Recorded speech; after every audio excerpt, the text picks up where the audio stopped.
안녕하세요, 임준입니다. 자, 오늘도요 12과 전통 명절에 대한 이야기를 해보도록 하겠습니다. 오늘이 두 번째 시간입니다. 자, 두 번째 시간을 시작하기 전에요, 지난 시간, 그러니까 전통 명절 첫 번째 시간에 배웠던 것들을 공부해 보도록 할게요. 자, 지난번에요 대한민국의 한국의 명절에 대해서 잠깐 이야기를 했습니다. 한국의 명절 중에서 가장 큰 명절, 가장 유명한 명절이 뭐죠? 여러분들이 잘 알고 있는 설날이 있고요. 그리고 추석이 있습니다. 지난 시간에 이야기했던 것 중에는요, 정월대보름이 있고 그 다음에 동지도 있었습니다. 그런데 정월대보름, 동지는 간단하게 이야기를 했고요. 설날, 추석에 대한 이야기를 주로 했죠. 자, 이 부분을 같이 이야기해 봅시다. 설날과 추석에 하는 일은 무엇이 있습니까? 먼저 어떤 의미가 있는지부터 살펴볼게요.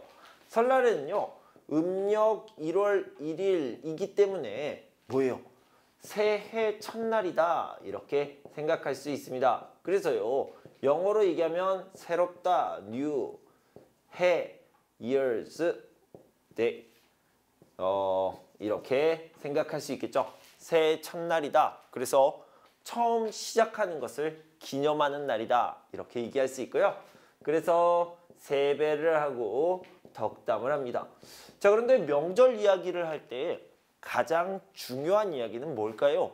당연히 먹는 것이겠죠. 그래서 음식 이야기를 했는데요. 설날에는 떡국을 먹습니다. 떡국을 먹는데 왜 떡국을 먹어요? 이 떡국에 들어가는 떡은요, 가래떡이라고 얘기했습니다. 가래떡은 이렇게 가늘고 긴 떡인데요. 이렇게 긴 떡을 먹으면서 장수하세요, 건강하세요, 이런 것들을 의미한다라고 얘기했죠. 이렇게 가늘고 긴 떡을 썰어서 떡국에 넣는다, 이런 이야기를 해봤습니다. 어떤 행사를 합니까? 윷놀이도 하고요. 그 다음에 세배하고 덕담하고 그 다음에 차례를 지낸다, 이런 것들을 얘기했죠. 차례는 제사다, 이런 것들을 같이 이야기해 봤습니다. 자, 추석을 이야기할 때는 먼저 음식부터 이야기할까요? 송편이라는 떡을 빚어서 만듭니다. 자, 음력 8월 15일이기 때문에 음력 8월 15일에는 15일 보름입니다. 보름달이 뜨게 되겠죠. 보름달이 뜨면 사람들이 이렇게 산에 올라가서요, 여기에 떠 있는 달을 보게 됩니다. 보름달은 15일에 뜨는 풀문을 얘기하는 거죠. 그래서 보름달을 보면서 뭐예요? 소원을 빌다, 이렇게 얘기할 수 있겠죠. 설날은 새해 첫날이라는 의미가 있습니다. 그러면 추석은 어떤 의미가 있을까요? 추석에 담겨진 의미는요, 영어로 얘기하면 Thanksgiving Day, 이렇게 생각할 수 있습니다. 그래서요, 조상들에게 감사하는 날이다. 어떤 것을 감사합니까? 1년 동안 농사가 잘 됐어요. 그래서 1년 동안 농사한 것을 추수합니다. 그리고 수확합니다. 이렇게 해서 감사하는 날이다. 농사를 잘 짓게 해주셔서 감사합니다, 이런 의미의 명절이다 라고 할 수 있습니다. 그래서요, 이 추석에는 추수를 하고 수확을 하죠. 열매를 다 가지고 옵니다. 곡식을 다 가지고 옵니다. 그래서요, 먹을 것이 굉장히 많다라고 얘기할 수 있는데, 오늘 공부할 내용이지만 이렇게 추수하고 수확해서요, 부족하지가 않아요. 부족하지 않은 것을 넉넉하다라고도 하고요. 그 다음에 풍요롭다라고 이야기하기도 합니다. 이런 것들에 대해서 공부해 봤습니다. 자, 그리고 정월대보름과 동지도 간단하게 이야기를 해봅시다. 정월이라는 것은 1월을 얘기하는 거고요. 보름이라는 것은 15일을 얘기합니다. 이때는 1월 15일에 역시 보름달이 뜨기 때문에 보름달이 뜨니까 소원을 빌기도 하고요. 그 다음에 부럼을 깬다. 부럼을 깨서 아드득 소리가 나면 귀신들이 왔다가 도망가요. 도망간다라는 이야기를 했죠. 이 부럼이라는 것은 견과류를 얘기하는 겁니다. 땅콩, 호도 이런 것들을 얘기하죠. 동지는 보통 12월 22일이나 뭐 23일, 21일 이쯤에 있습니다. 매년 날짜가 조금씩 바뀌죠. 동지 때는요, 팥죽을 먹습니다. 팥으로 죽을 쓰는데, 자, 이것은 영어로 레드빈이라고 얘기했죠. 그러니까 빨간색을 의미하는데요. 이 빨간색을 다른 말로 붉은색이라고도 하죠. 붉은색을 귀신이 좋아해요, 싫어해요? 싫어합니다. 그래서요, 이 동지라는 날은 밤이 길고 낮이 짧아요. 그래서 밤이 긴데 밤은 귀신이 좋아하죠. 그래서 귀신이 많이 있는 날이다 라고 생각해서 귀신이 싫어하는 빨간색, 붉은색 음식을 먹어서 귀신들이 오다가 빨간색이다 그러면서 도망갈 수 있게 하는 겁니다. 이런 전통이 있다 이렇게 알아두시면 되겠습니다. 지난 시간에 배웠던 어휘를 좀 살펴봤고요. 다음은 문법을 좀 보도록 하겠습니다.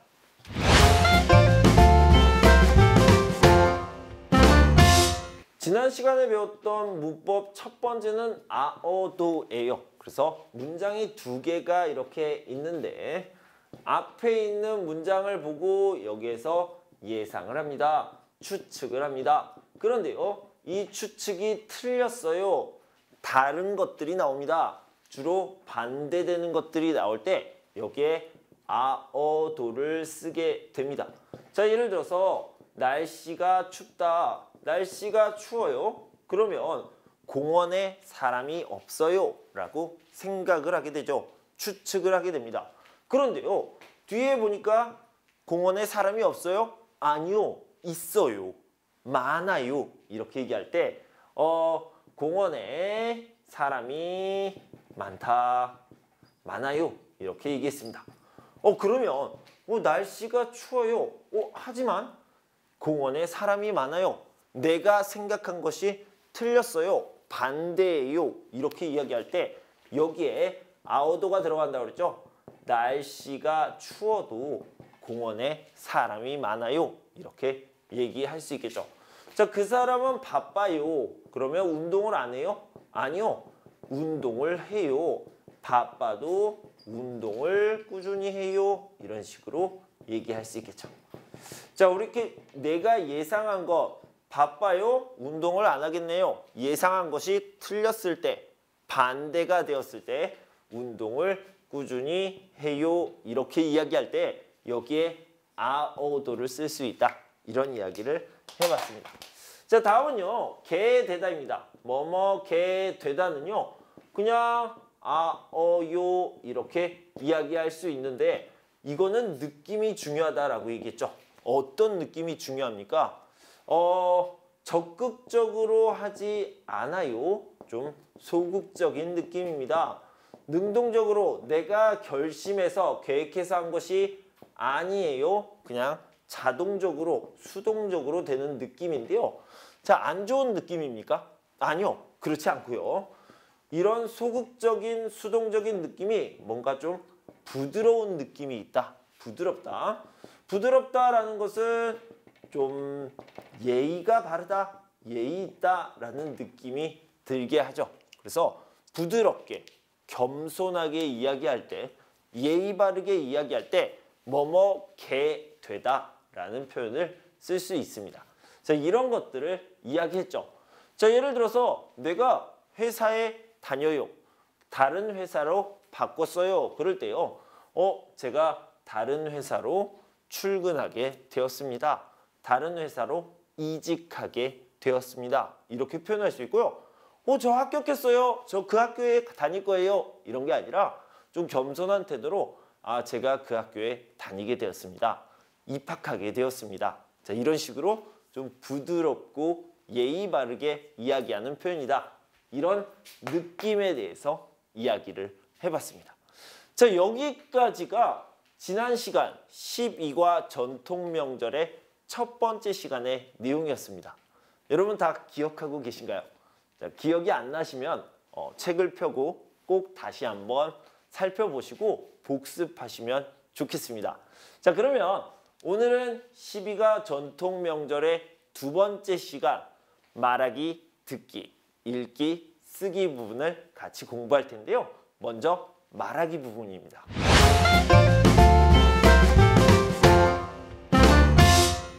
말하기 부분에서는요, 과장님과 안젤라 씨의 이야기가 나오는데요. 지금은 전통 명절에 대한 이야기를 하고 있으니까요. 이 두 사람도 명절에 대한 이야기를 하고 있네요. 여러분들은 명절, 한국의 명절, 그러니까 설날, 추석 이런 것들을 생각하면 어떤 것들이 떠오릅니까? 많은 사람들이요, 음식을 떠올릴 수도 있고요. 또 아니면 가족이나 친척을 생각할 수도 있겠죠. 그런데요, 굉장히 많은 사람들이 쉬는 날 이렇게 생각을 합니다. 쉬는데요, 얼마나 쉬어요? 하루만 쉽니까? 아니요, 3일 쉽니다. 예를 들어서 설날이 있어요. 설날이 오늘이에요. 그러면 어제도 쉬고 내일도 쉽니다. 이렇게 설날이 있으면 3일 동안 쉬게 됩니다. 앞에 하루, 뒤에 하루 이렇게 3일 동안을 쉬게 되는데요. 3일 동안 쉬는데 만약에 여기가 토요일이고 일요일이에요. 그러면 5일 동안 쉬게 되겠죠. 만약에 여기가 토요일이다. 그러면 일요일도 쉬고요. 그 다음에 플러스 알파 하루 더 쉽니다. 왜냐면 여기가 겹쳤으니까요. 여기에는 대체 공휴일이라고 해서 나라에서 하루 더 쉬게 해주는 경우가 많이 있어요. 그래서요, 보통 이 명절에는 3일에서 5일 정도를 쉬게 됩니다. 이렇게 계속 쉬어요. 계속 쉬다 라고 얘기하는데, 계속을요, 연속이라고 이야기할 수도 있고요. 쉬다, 쉬는 날을요, 휴일이라고 이야기할 수 있죠. 그래서 연휴라는 표현을 씁니다. 그래서 설날 연휴, 설 연휴 또는 추석 연휴, 추석 연휴라고 이야기를 하는데, 이렇게 명절 연휴라는 표현은요, 명절에 연속해서 쉰다, 계속 쉰다, 3일이나 5일을 쉰다 이런 의미가 있습니다. 그래서요, 명절 연휴가 되면, 명절이 되면 사람들이 이렇게 이야기를 해요. 그러니까 인사를 할 때요, 명절 잘 보내세요, 연휴 잘 보내세요, 명절 연휴 잘 보내세요, 이런 식으로 이야기를 하고요. 또 명절이 끝나면, 설이 끝나고 추석이 끝나면 명절 잘 보내셨어요? 연휴 잘 보내셨어요? 이런 식으로 인사를 하게 되겠죠. 이번에는 설날에 대해서 이야기를 하고 있어요. 누가요? 과장님과 안젤라 씨가 설날이 끝났어요. 설 연휴가 끝나고 돌아왔습니다. 그래서 명절 잘 보내셨어요? 연휴 잘 보내셨어요? 이렇게 인사를 한 다음에 설날에 관련된 떡국에 대한 이야기를 합니다. 떡국에 대한 이야기는 선생님이 지난 시간에 자세히 이야기를 했죠. 왜 떡국을 먹는다고 했어요? 사람들이요, 가난해서 떡국을 못 먹는 사람들이 있으니까 그런 사람들에게 꼭 먹을 것을 주고 싶어요. 그래서 어떤 스토리를 만들었죠. 어떤 스토리를 만들었어요? 그 스토리가 떡국을 먹어야 한 살을 먹어요. 그러니까 설날에 꼭 반드시 떡국을 먹어야 합니다. 떡국을 못 먹었으면 우리 집에 오세요. 우리 집에서 떡국을 꼭 먹어야 돼요. 이렇게 말하기 위해서 그 스토리를 만들었다고 얘기했죠. 그래서 떡국을 먹어야 한 살을 먹어요. 이런 식으로 얘기할 수 있겠죠. 이런 스토리가 있다라는 얘기를 했고요. 한 살을 먹는다라고 했는데, 외국에서는, 그러니까 대한민국이 아닌 다른 나라에서는 언제 한 살을 먹어요? 아기가 태어납니다. 응애 응애 이렇게 태어나서요, 1년이 지납니다. 365일 1년이 지납니다. 그러면 이 아이는 0세, 이 아이는 1세, 또 365일이 지나면 2세, 이렇게 나이를 먹는데요. 한국 사람들은 나이를 어떻게 먹습니까? 한국 사람들은 빨간색으로 표시를 해볼게요. 아이가 응애 응애 이렇게 태어납니다. 그때요, 이때 1세가 되는 거고요. 그리고 해가 바뀝니다. 어떻게 해요? 12월 31일에서 1월 1일로 이렇게 해가 바뀌어요. 해가 바뀌면 바로 이세가 되는 겁니다.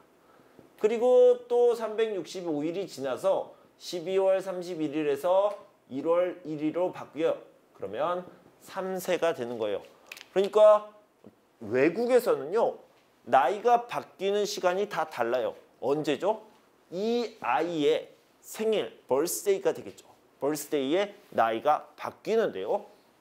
대한민국에서는 모두 다 같은 날에 나이가 바뀌게 되죠. 그래서 보통 외국 사람들보다 나이가 1살이나 2살이 많게 됩니다. 자, 그러면 선생님 왜 태어나자마자 0세가 맞지 1세라고 얘기합니까? 왜 태어나자마자 1살이라고 얘기합니까? 한국 사람들은요. 엄마가 아기를 이렇게 가지고 있죠. 이 뱃속에요. 이 뱃속에 있는 아기가 처음부터 이 모양이 아니라 처음에는 이런 점이었다가 나중에는 점점 이렇게 크게 되죠. 그래서 아이의 모습을 갖추는데 10개월 정도가 걸리죠. 40주 정도 걸린다고 하는데 이렇게 10개월 동안 이때부터 태어났다라고 생각하고 1년 정도가 지났어요. 그래서 세상에 나왔어요. 그러니까 1년이 지난 거니까 1살이에요. 이렇게 생각합니다. 그래서요. 한국 사람들은 태어나자마자 1살 그리고 해가 바뀌면 년이 바뀌면 2022년에서 2023년으로 바뀌는 순간 이렇게 나이를 모든 국민이 나이를 먹게 됩니다.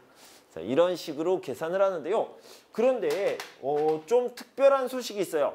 옛날에는 외국 그리고 여기는 한국 나이가 달랐는데요. 2023년 6월부터는요. 한국이 외국의 나이와 같아지게 됩니다. 그래서 법이 바뀌면서 2023년 6월에는 한국의 이 특별한 나이 계산법이 없어지고요. 외국의 방식대로 전 세계의 방식대로 똑같이 따라가게 되었습니다. 이런 것도 알아두시면 좋겠습니다. 자, 그런데 과장님과 안젤라에 대하여서는요. 이렇게 한국의 특별한 나이 계산법이 나오니까요. 그것도 잘 들어보시면 좋겠네요. 자, 이제 책에 있는 말하기 부분을 같이 한번 읽어보도록 하겠습니다. 안젤라 씨, 명절 잘 보냈어요? 네, 잘 보냈어요. 과장님도 연휴 동안 잘 지내셨어요? 고향 부모님 댁에 다녀왔어요. 아무리 바빠도 명절에는 부모님을 뵈러 가니까요. 그런데 안젤라 씨, 설날에 떡국 먹었어요? 아니요, 설날에 떡국을 먹어야 해요? 그럼요. 안젤라 씨, 한국에서는 해가 바뀔 때 나이가 1살 많아지잖아요. 그런데 한국 사람들은 설날에 떡국을 먹어야 나이가 1살 더 많아진다고 생각하거든요. 그래요? 그래서 생일이 안 지났는데 한국 나이로는 1살이 더 많은 거군요. 과장님 덕분에 한국 문화를 잘 알게 됐어요.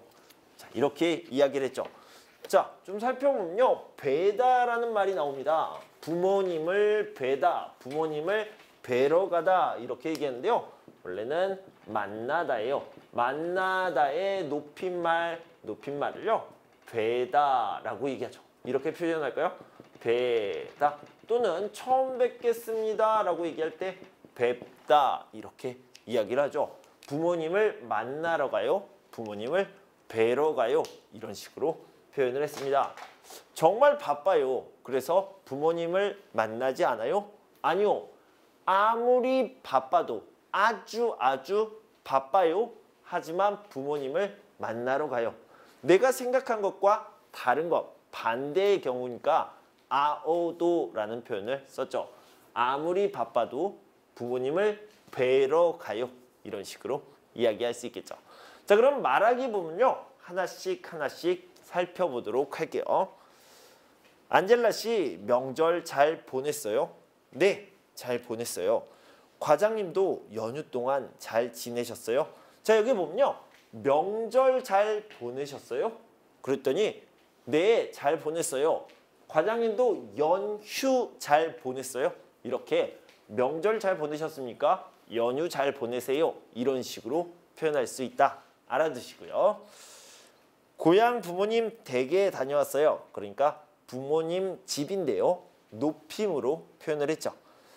아무리 바빠도 명절에는 부모님을 만나다, 뵈다, 뵙다 이렇게 표현하죠. 부모님을 뵈러 가니까요. 그런데 안젤라 씨, 설날에 떡국 먹었어요? 아니요. 설날에 떡국을 먹어야 해요? 그럼요. 안젤라 씨, 한국에서는 해가 바뀔 때, 그러니까 2022년에서 2023년으로 이렇게 12월 31일에서 1월 1일로 넘어가는 것, 해가 바뀌다라는 표현을 썼죠. 해가 바뀔 때 나이가 한 살 많아지잖아요. 선생님이 설명했던 이 부분입니다. 자, 그런데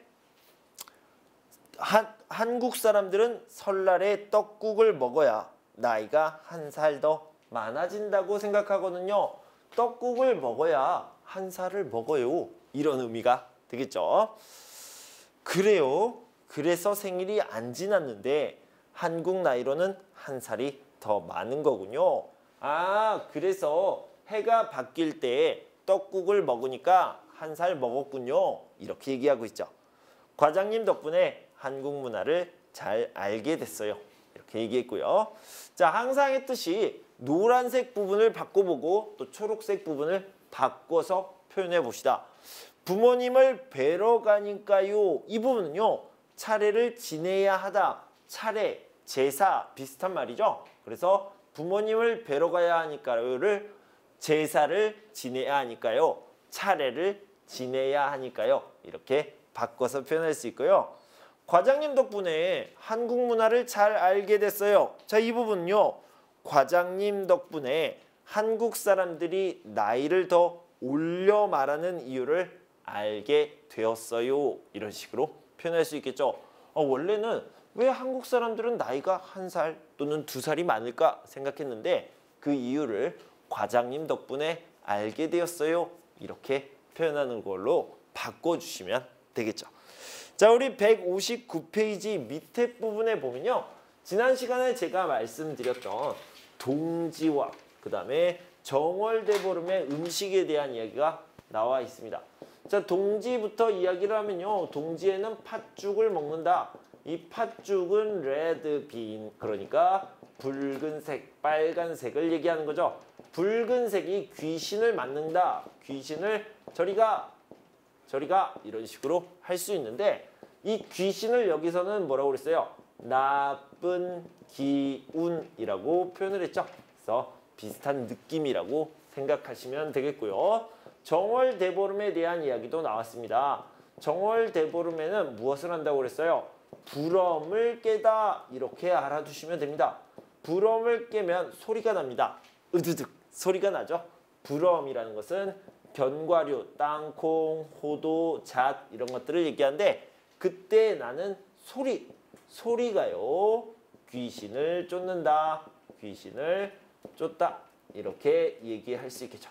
귀신 저리가 비슷한 느낌의 얘기죠. 자, 그런 것들이요. 159페이지에 나와 있습니다. 뭐라고 나와 있어요? 동지에는 팥죽을 먹습니다. 팥죽의 붉은색, 빨간색이 나쁜 기운을 쫓는다 라고 얘기했고요. 정월대보름에는 부럼을 먹는데 부럼은 견과류예요. 부럼을 먹으면 1년 동안 피부병에 걸리지 않는다 라고 했는데 이 피부병은 귀신이 가져온다고 생각했죠. 그래서 귀신 저리 가 라고 표현하는 겁니다. 자, 이런 전통이 있다는 것을 알아두시면 되겠고요. 자, 여기까지가 말하기 부분이었습니다. 다음은 듣기 부분을 살펴보도록 하겠습니다.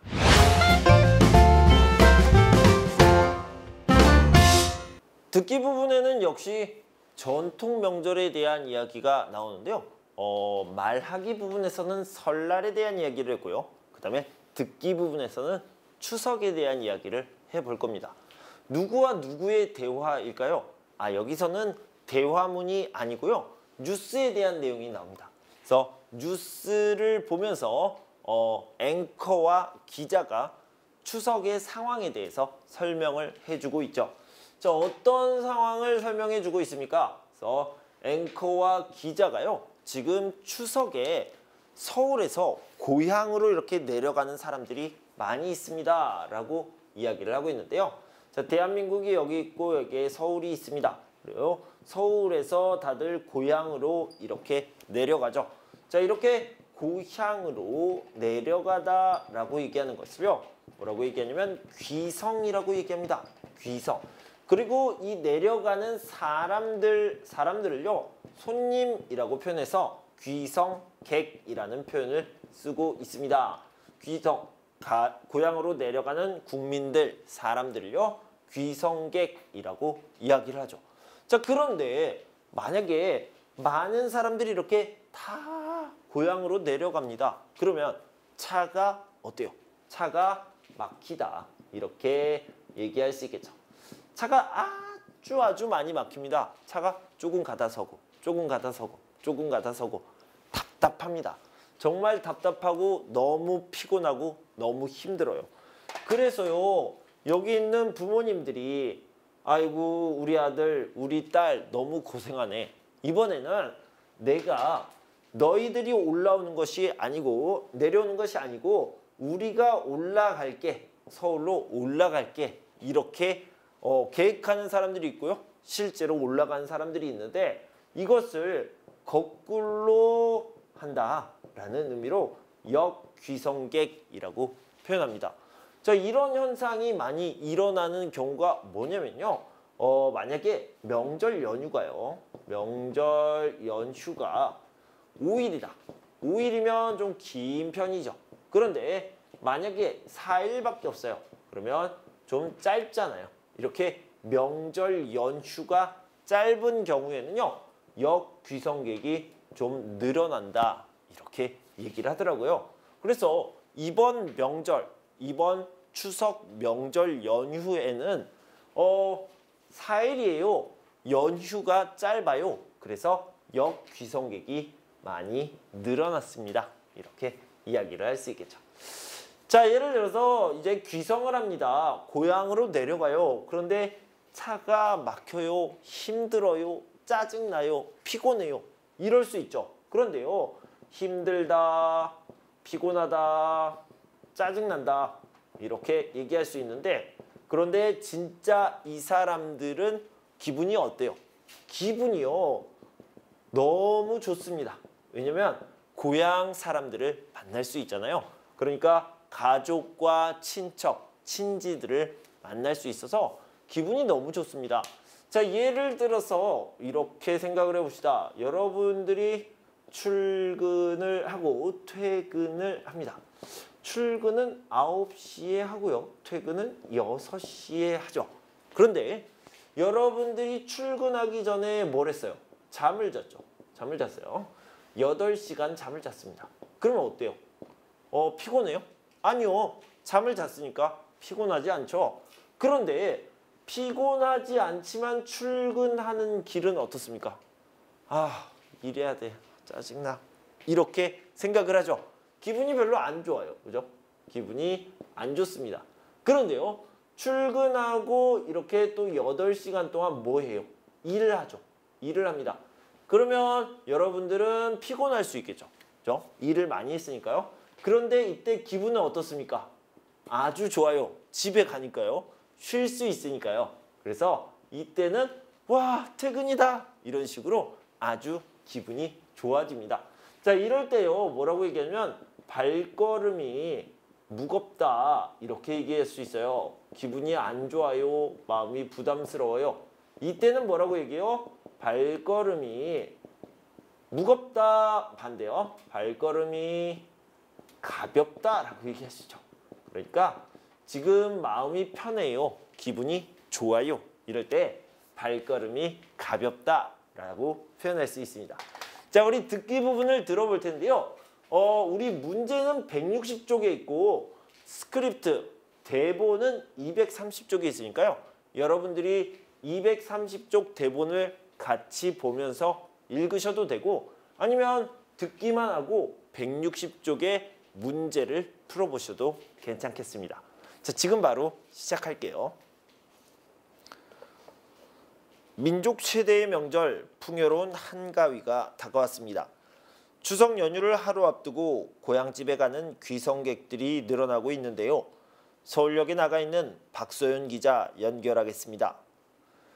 네, 저는 지금 서울역에 나와 있습니다. 보시는 것처럼 서울역은 귀성객들로 붐빕니다. 가족과 친지들을 만나러 가기 위해 기차를 기다리는 시민들이 많습니다. 미리 기차표를 사지 못해 현장에서 표를 사는 사람들도 많습니다. 아무리 힘들어도 고향 가는 발걸음은 가벼워 보입니다. 지금 여기에는 고향에서 서울로 올라오신 부모님들도 계시는데요. 자녀들이 고향 가는 길이 많이 막히기 때문에 반대로 부모님들이 서울로 올라가게 된 것입니다. 특히 이번 추석은 연휴가 짧아 역 귀성객이 더 많아진 것으로 보입니다. 내일은 연휴가 시작되니 기차역과 고속도로에 더욱 사람이 몰릴 것으로 예상됩니다. KBN 뉴스 박소연입니다. 자, 이렇게 이야기를 했는데요. 자, 먼저 앵커가 이야기를 했죠. 추석이라는 말을 안 썼습니다. 무슨 말을 썼어요? 한가위라는 표현을 썼죠. 자, 이렇게 하나하나 좀 알아보도록 할게요. 추석의 별명, 닉네임이라고 이야기할 수 있죠. 그래서 추석이라고 하지 않고 뭐라고 했어요? 한가위 이렇게 표현을 했죠. 한가위는 추석을 이야기한다 라고 얘기했고요. 이 한가위, 추석에 대한 설명을 얘기할 때 풍요롭다 라고 얘기했습니다. 풍요로운 한가위라는 표현을 썼는데요. 풍요롭다라는 것은 아까 얘기했죠. 뭐라고 얘기했어요? 풍요롭다, 넉넉하다, 부족하지 않다라고 얘기했습니다. 옛날부터 이 추석에는 땡스기빙 데이라고 얘기했죠. 그러니까 추수하고 수확하는 그런 것을 감사하는 날이기 때문에 먹을 것도 많이 있어요. 부족하지 않아요. 이런 느낌이 들죠. 그래서 풍요로운 추석이라는 표현을 썼습니다. 자, 계속해서 봅시다.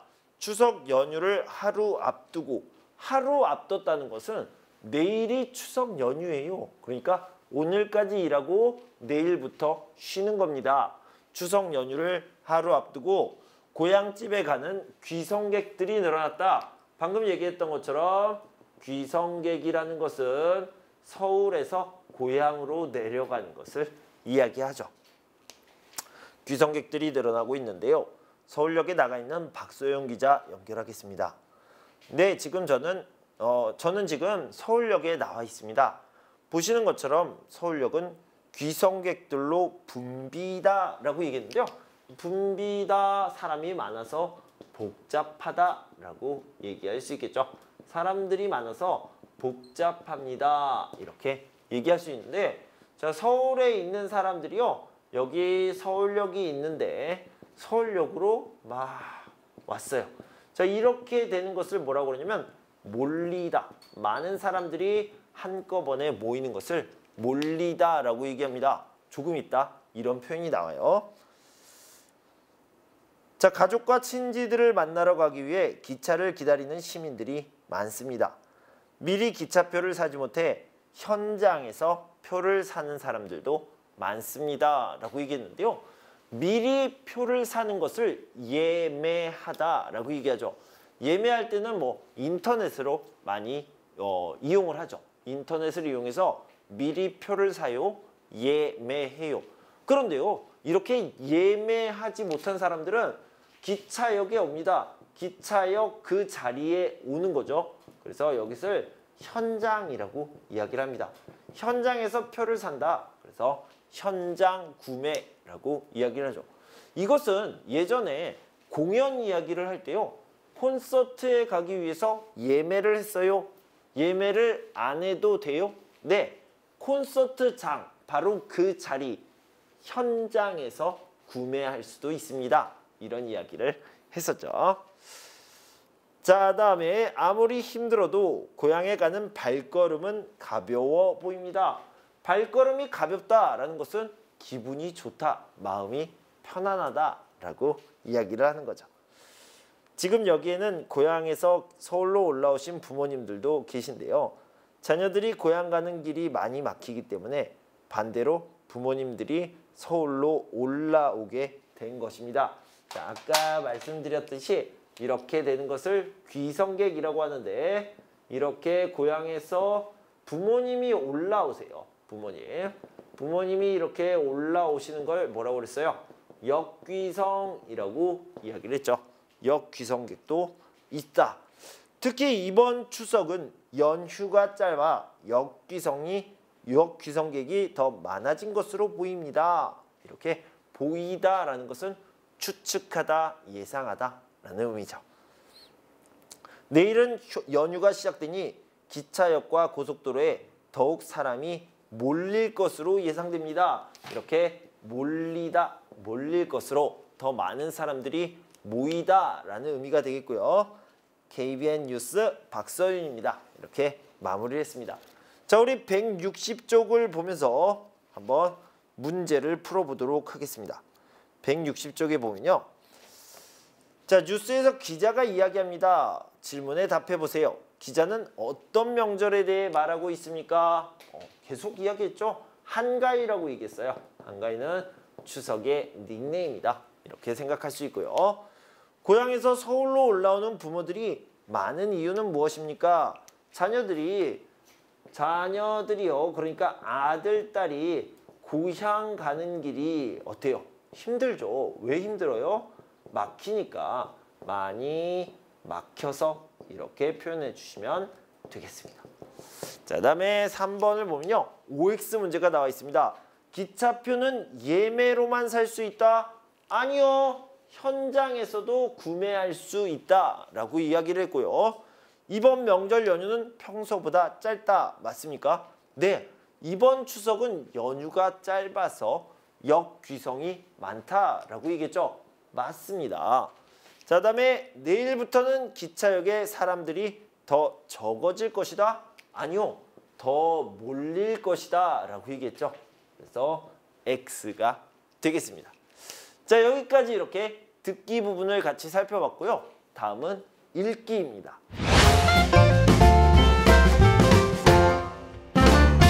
자, 지금은 읽기 시간인데요. 말하기 부분부터 우리가 시작을 했죠. 말하기 시간에는 설날을, 그 다음에 듣기 시간에는 추석 한가위에 대한 이야기를 해봤습니다. 자, 그러면 읽기 시간에는 무슨 이야기를 해야 될까요? 설날에 대한 이야기도 하고요. 그 다음에 추석에 대한 이야기도 하고 같이 이야기를 해볼 겁니다. 자, 설날은 음력으로 1월 1일, 추석은 음력으로 8월 15일인데요. 설날에는 어떤 일을 합니까? 떡국을 먹습니다. 그리고요, 세배를 하죠. 세배를 하면 돈을 줘요. 바로 세뱃돈을 주죠. 세뱃돈에다가 좋은 말도 해줍니다. 덕담이라고 얘기하죠. 축복의 메시지라고 생각하시면 되겠습니다. 뭐 윷놀이나 제기차기, 연날리기도 같이 할 수 있죠. 그리고요, 추석에는 뭘 하죠? 추석에는요, 보름달을 보죠. 보름달을 보면서 소원을 빌고요. 그 다음에 송편을 만들어요. 송편을 만들어서 빚는데, 송편은 이런 모양이에요. 이렇게 송편을 만들다를 빚다라고 얘기하는데, 송편을 빚어요 이렇게 표현을 하죠. 그런데 이렇게 송편을 빚을 때 예쁘게 이렇게 이렇게 되는 게 아니라요. 정말 이렇게 예쁜 모양으로 빚게 되면, 그러면 어떻게 됩니까? 예쁜 딸을 낳는다, 예쁜 아들을 낳는다, 예쁜 아이를 낳을 수 있다. 그래서요, 사람들이 이렇게 송편을 만들 때 아주 예쁜 모양으로 정성스럽게 만들게 됩니다. 자, 그런 이야기들이 있고요. 그 다음에 설날과 추석에는 가족들이 많이 모여서 이야기도 나누고 같이 밥도 먹고 술도 마시고 즐거운 시간을 보내게 됩니다. 자, 옛날에는 설날이 새해 첫날이다. 그래서 서로를 축복하는 날이다. 서로 축복하고 덕담을 나누는 것이 중요한 날이었습니다. 추석에는 뭐였어요? 감사하는 날이죠. 누구에게요? 조상께 감사드리는 날이었습니다. 자, 이런 설날의 의미가 있고 추석의 의미가 있었는데요. 요즘은 어떤 의미가 있었습니까? 요즘의 의미가 좀 바뀐 느낌입니다. 어떻게 바뀌었어요? 설날에는 새해 첫날이니까 뭐예요? 추석에는 조상께 감사하니까 뭐예요? 이런 의미가 아니라요. 그냥 가족과 함께 한다라는 의미가 있습니다. 설날이어도 추석이어도 그냥 중요하지 않아요. 어떤 의미가 있는지 중요하지 않고요. 그냥 가족들이 오랜만에 모여요. 그래서 너무 기뻐요. 이런 식으로 의미가 조금 바뀌었다라고 생각할 수 있습니다. 자, 그럼 162페이지를 같이 읽어보도록 하겠습니다. 한국의 대표적인 명절에는 설날과 추석이 있다. 설날은 음력 1월 1일이다. 설날에는 아무리 바빠도 가족들이 모두 모여서 새해 인사를 한다. 새해 인사를 할 때 아랫사람이 윗사람에게 세배를 한다. 세배를 받은 윗사람은 아랫사람에게 덕담을 해주고 아이들에게는 세뱃돈을 준다. 그리고 함께 떡국을 먹는다. 설날에 떡국을 먹으면 나이도 한 살 더 먹는다고 생각한다. 또한 전통적으로 가족과 친척들이 모여 윷놀이를 하거나 아이들은 연날리기, 제기차기 놀이를 즐기기도 했다. 한국의 또 다른 큰 명절인 추석은 음력 8월 15일로 한가위라고도 한다.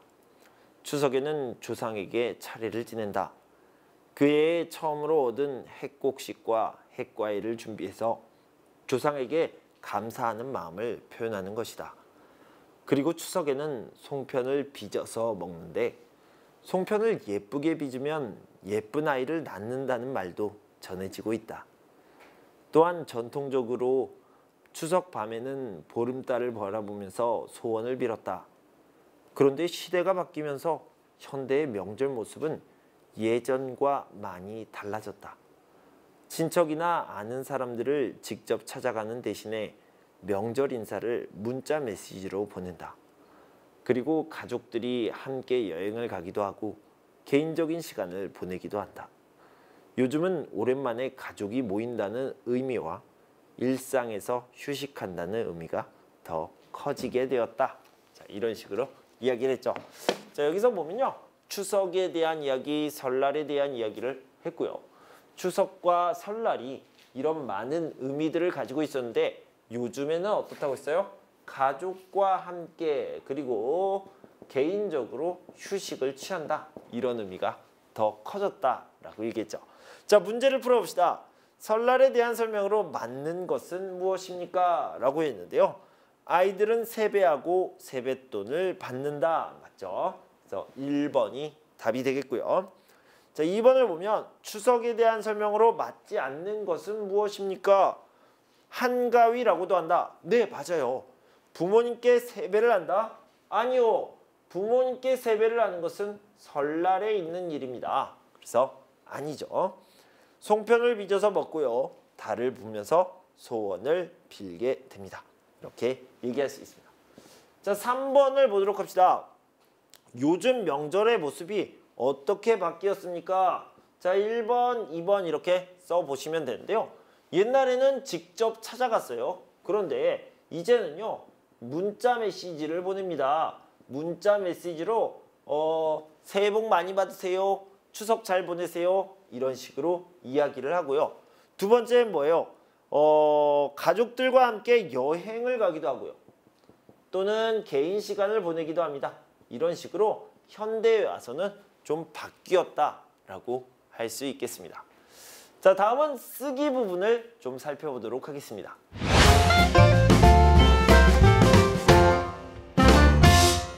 한국의 명절에 대한 이야기를 하고 있는데요. 이번엔요. 베트남의 명절, 설날에 대한 이야기를 좀 해볼 거예요. 그러니까 여러 나라에서 온 학생들 중에 한 명이 쓴 글을 같이 살펴보려고 합니다. 베트남의 설날에는 어떤 풍습, 어떤 전통이 있을까요? 먼저 대청소를 해야 된다고 합니다. 새해 첫날 집이 깨끗하면 좋은 일이 생긴다, 복이 들어온다 이렇게 생각을 했다고 해요. 그리고 복숭아나무와 살구나무를 사게 되는데요. 어떤 의미가 있는지 같이 살펴봅시다. 우리 익힘책 105쪽입니다. 자, 명절 이름은 떼이고요. 날짜는 음력 1월 1일입니다. 그러니까 베트남의 떼은 한국의 설날과 같은 의미가 되겠죠. 자, 음식은 반증을 먹고요. 그 음식을 먹는 이유는 조상들에게 고마움을 표현하기 위해서입니다. 자, 풍습을 봅시다. 대청소를 한다. 왜요? 집을 깨끗이 청소하면 지난해에 일어난 안 좋은 일은 없어지고 좋은 일이 집에 들어온다고 믿기 때문이다 라고 얘기했고, 복숭아나무와 매화나무를 사요. 복숭아나무는 건강과 돈을, 매화나무는 공부를 잘한다 이런 의미가 있다고 합니다. 집에 꼭 연락을 하고 방문을 하는데요. 그러니까 미리 전화하고 제가 그쪽으로 가겠습니다 하고 가야 됩니다. 만약에 연락을 하지 않고 그냥 가면 안 돼요. 왜 안 돼요? 베트남에서는요. 새해 첫날, 그러니까 떼의 첫 번째 손님이 아주 중요하다고 그래요. 그래서 누가 첫 번째 손님이 될지 미리 연락을 하고 계획을 세워놓습니다. 그래서 그냥 방문하면 안 됩니다. 자, 이 부분을요 글로 한번 써보도록 하겠습니다. 베트남의 명절 중 하나는 설날이다. 이날은 음력 1월 1일인데 베트남어로 떼이라고 한다. 설날 전후로 일주일 정도 쉬어서 사람들이 고향에 많이 간다. 가족들이 모두 모여 반증을 만들어 먹는다. 반증을 먹는 이유는 조상들에게 고마움을 표현하기 위해서다. 설날에는 먼저 집을 대청소한다. 왜냐하면 집을 깨끗이 청소하면 좋은 일이 집에 들어온다고 믿기 때문이다. 그리고 복숭아나무나 매화나무를 산다. 복숭아나무는 건강과 돈을 의미하고 매화나무는 공부를 잘한다는 의미가 있다.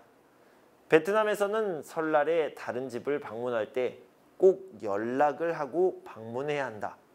베트남 사람들은 설날 이후 첫 손님을 중요하게 생각하니까 집에 연락 없이 찾아가면 안 된다. 이렇게 이야기를 하고 있습니다. 자, 이렇게 쓰기 부분까지 모두 다 12과 전통 명절을 모두 다 살펴봤습니다. 여러분 공부하시느라 수고 많으셨고요. 저는 다음 시간에 13과의 내용을 가지고 돌아올 텐데요. 그때까지 여러분 건강하고 행복하세요. 감사합니다.